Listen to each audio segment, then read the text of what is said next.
days are cooler, nights are warmer, and I put the blame on you. Time moves slow, but my heart beats faster. When these eyes are looking right at you, right at you. You give me something to believe in, just what I needed. You're the closest. So today I was going for my walk, and I'm definitely going to get to the callers. And so I'm listening to Ketanji Brown Jackson's book, Lovely Ones. And she's chapter 3, she's talking about her family. So you get to intimately know both sides, her mom's side of the family, dad's side of the family. And I just wanted to shout out all of the grandparents out there, all of the grandparents who have a second chance in so many ways. You know, when you first had your children, you didn't know what the hell you were doing, but now you got grandkids and they not yours. You get to send them back. You get to do all of the lovely, loving, wonderful things you didn't do with your children because, you had to prepare them for this hard, cruel world, but you get to love on your grandchildren. Ketanji had a grandmother like that. And you can hear, and I just want to say, you can absolutely, with intention, raise children to become great human beings.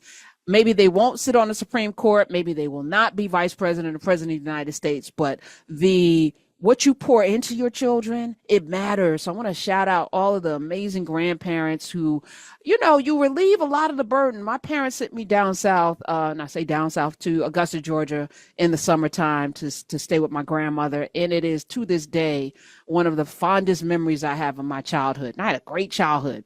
But going down south, spending time with my cousins, but especially my grandmother, and she died when I was 11 going on 12, and I didn't get to be an adult around her, but she really fostered in me this fearlessness. I had it in my household, but in the sense that I could do no wrong, I could make no mistakes. Everything was an adventure, an opportunity, and everything was just for me, and I was loved no matter what I did. And in that kind of confidence that you can knit into a child, the confidence that no matter what you do in the world, somebody's going to love you no matter what.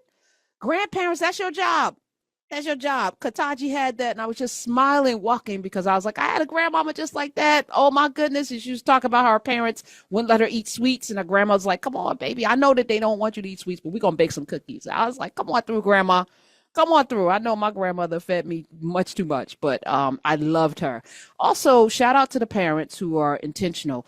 And even when your children are kicking and screaming, you make them do the damn thing anyway. Whether it's go to those lessons, those piano lessons, and you make them, follow up and follow through with everything, because Ketanji's mom and dad, I think I mentioned her father, after graduating from college and teaching, he went back to school, University of Miami, to law school. And she writes about sitting at the kitchen table where he would have the law book stacked, and he would, be poring over these legal briefs and legal cases. And he would eventually, she's like 4 years old. She said her legs were just dangling, as she was sitting there either coloring or whatever. And he would be talking to her about these legal cases. She's 4, but she remembers it, right? So while you think your children, it might be above them, they absorb everything. They absorb everything. And what she remembers about that, first of all, is the amount of passion this man had in something that she then became very interested in because he was interested in it. And he would talk to her about cases that were clearly over her head, but that he even included her, made her feel important enough to want to be engaged. And then her mother, she talked about her mother teaching her how to read, like being committed to teaching her how to read. And she said her room was full of these like flashcards and sticky notes with names and letters. And like, so she was inundated with, you're going to not just be literate, you're going to be excellent. And, in chapter 3, she tells you why her father was so committed to this and her mom, and you really get to understand. But I walked away today after my walk thinking how intentional we must be in all areas, especially parenting. And I just wanted to celebrate and shout out the grandparents, because y'all know this is the fun time for you. Those of you who have grandchildren, God bless you. Have fun with them, because they will not forget. My days are cooler, nights are warmer, and I put the blame on you. Time moves slow, but my heart beats faster. When these eyes are looking right at you, right at you. You give me something to believe in, just what I needed. You're the closest.